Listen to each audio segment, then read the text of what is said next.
এই চন্দ্রমার কি হয়েছে? এতটা ঢেকে আছে কেন? আজ তো পূর্ণিমা, তাই না? আর পূর্ণিমাতে তো চন্দ্রমা উজ্জ্বল হয়ে থাকে। এবার এটা বন্ধুদেরকে কে বোঝাবে যে এটা স্বয়ং লীলাধরেরই লীলা? কৃষ্ণ পিতা চন্দ্রদেবের কাছে হয়তো প্রায় পৌঁছেই গেছেন। চন্দ্রদেব, প্রণাম মহাদেব। মহাদেব, আমাকে দয়া করে সাহায্য করুন। হঠাৎই আমার চারপাশে গ্রহণ বিরাজ করছে, কিন্তু কি করে সেটা আমি জানি না। আমি খুব ভালো করেই জানি এই কাজটা কে করেছে। কে মহাদেব? গণেশ এবং শ্রীকৃষ্ণ। কিন্তু এটা গণেশ এবং শ্রীকৃষ্ণের যুগ্ম লীলা। আচ্ছা, এটা তাহলে ওনাদেরই লীলা। আমি তো অযথাই চিন্তা করছিলাম, এই লীলায় যখন আপনার পুত্র আর আপনার আরাধ্য আছেন, তখন তো চিন্তার কিছুই নেই। তার মানে আপনাকে এই লীলা থেকে মুক্ত করব না? না না মহাদেব, আমি সেটা বলতে চাইনি। আপনি দয়া করে আমাকে এই সংকট থেকে মুক্ত করুন।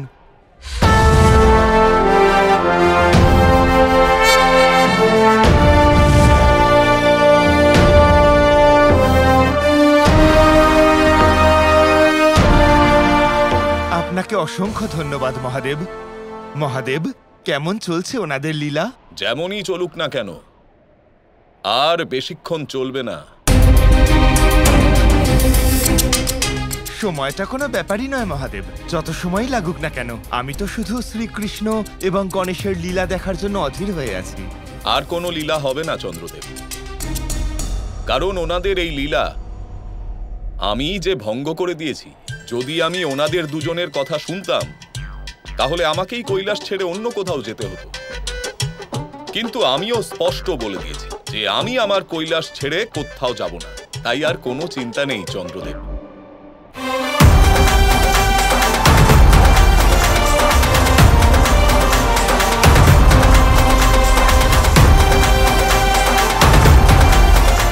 দাদা, ওই দেখুন বৈকুণ্ঠ।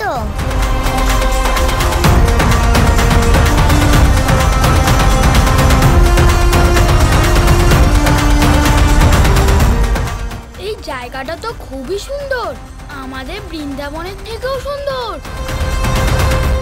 লম্বুদার, এই জায়গা কে বানিয়েছে? সেটা আমি জানি না। আচ্ছা, এখানে কে থাকে? সেটাও জানি না। এই জায়গা যদি এত সুন্দর হয়, তাহলে এতে যারা থাকে তারাও কত ভালো হবে। আমি তো এটা দেখে অবাক হচ্ছি যে আমাদের পৃথিবীর বাইরেও এত সুন্দর জগৎ আছে। এই জগৎ কারা বানিয়েছে সেটা জানার জন্যই তো আমরা বিভিন্ন লোকে ভ্রমণ করে বেড়াচ্ছি। এটাই জানার জন্য যে এই সমস্ত সুন্দর লোক কাদের সৃষ্টি। শুধু যাত্রা করলে আমরা কি করে জানতে পারবো? আমাদের ভেতরেও তো যেতে হবে, তাই না? যাবো, কিন্তু তার আগে তোমাদের সবাইকে আরো কয়েকটা লোক দেখানো বাকি রয়ে গেছে। আর কটা জায়গা দেখানো বাকি? আর কিছুক্ষণের মধ্যেই তোমরা সবাই তা জানতে পেরে যাবে।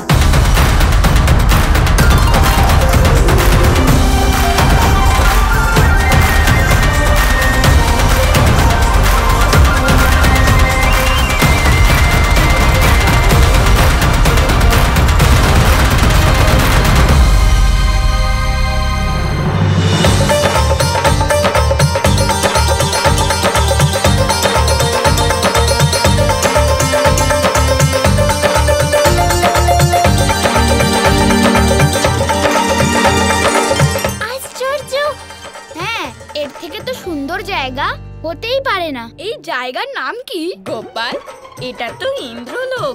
এটা আপনি, লম্বোদর আর আমি জানি দাদা, কিন্তু বন্ধুরা তো জানে না, তাই না? না না না না না, নিচে নামো, নিচে নামো। কি হয়েছে দাদা? এই জায়গার কোনো বস্তু আমরা স্পর্শ করব না। কেন প্রধান মশাই? কারণ আমরা তো অন্য জগৎ থেকে এসেছি। এই জায়গাটা তো খুব সুন্দর। হ্যাঁ হ্যাঁ, খুবই সুন্দর জায়গা। এখানে তো কেউই নেই। সবাই কোথায় গেছেন গোপাল? ইন্দ্রদেব কোথায় গেছেন? ওসব ছাড়ুন দাদা, যতক্ষণ এখানে কেউ থাকবেন না ততক্ষণ আমরা খেলতে পারবো। লম্বোদর, এই জায়গায় কে থাকেন? সেটা তো আমি জানি না, আমি তো শুধু তোমাদেরকে এখানে খেলার জন্য নিয়ে এসেছি। লম্বোদর, কিন্তু এটা কিভাবে সম্ভব? যেমন আমরা মর্তলোকে বাস করি, তেমন এই জায়গাটারও নিশ্চয়ই কোনো নাম আছে।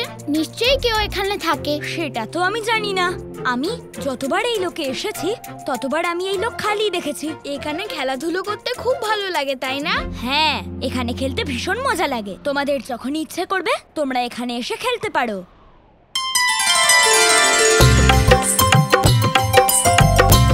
তুমি কি সত্যি বলছো?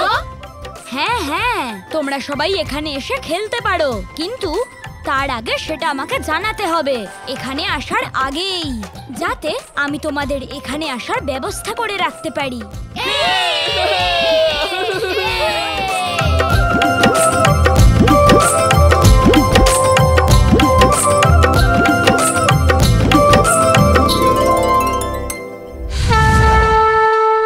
প্রণাম ব্রহ্মদেব। ব্যাপার কি? আজ সমস্ত দেবদেবীরা এখানে কেন?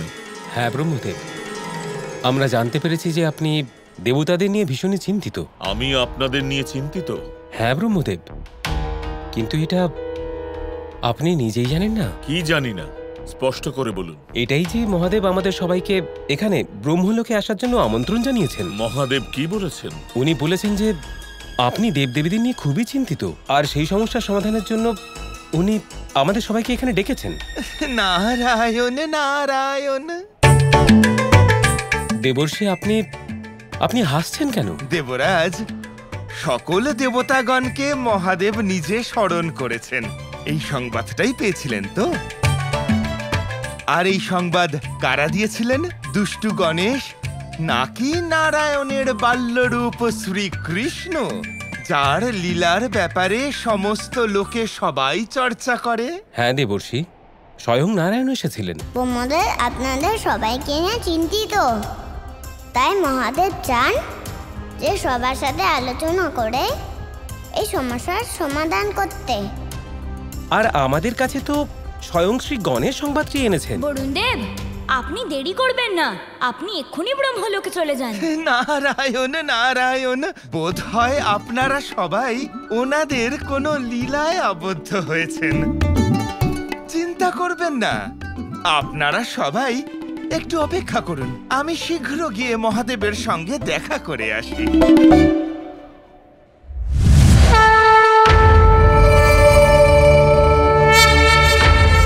নন্দী, ওদের কোনো সংবাদ আছে? না মহাদেব। নেই? ভালো হয়েছে, কোনো সংবাদ নেই। তবে একটা কথা সত্যি যে আমার ওদের নিয়ে চিন্তা কিছুতেই কমছিল না। দেখবে আর আসবে না। নারায়ণ নারায়ণ। প্রণাম মহাদেব। দেবর্ষি নারদ, আপনি? মহাদেব, আপনি এখানে কৈলাসে রয়েছেন আর ব্রহ্মলোকে দেবতাগণ আপনার জন্য অপেক্ষা করছেন। আমার জন্য? কিন্তু কেন? মহাদেব, সমস্ত দেবতাদের ব্রহ্মলোকে আমন্ত্রণ করা হয়েছে। ওনাদের জানানো হয়েছে যে আপনি ওনাদের স্মরণ করেছেন। আর একটা কথা, এখানে আসার সময় আমি গণেশ, কৃষ্ণ আর তার বন্ধুদের অন্যান্য লোকে ভ্রমণ করতে দেখলাম মহাদেব। আর ওদিকে সমস্ত দেবতাগণ ব্রহ্মলোকে বসে আছেন এবং আপনার জন্য অপেক্ষা করছেন। সবাই আপনার সঙ্গে দেখা করেই ফিরতে চাইছেন, কারণ আপনিই নিমন্ত্রণ করেছেন।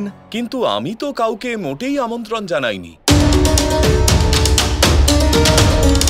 বুঝেছি, আপনাদের সবাইকে মিথ্যে বলা হয়েছে। এই লীলা কৃষ্ণ এবং গণেশের লীলা, কিন্তু যতক্ষণ শুধু লীলা ছিল ততক্ষণ ঠিক ছিল।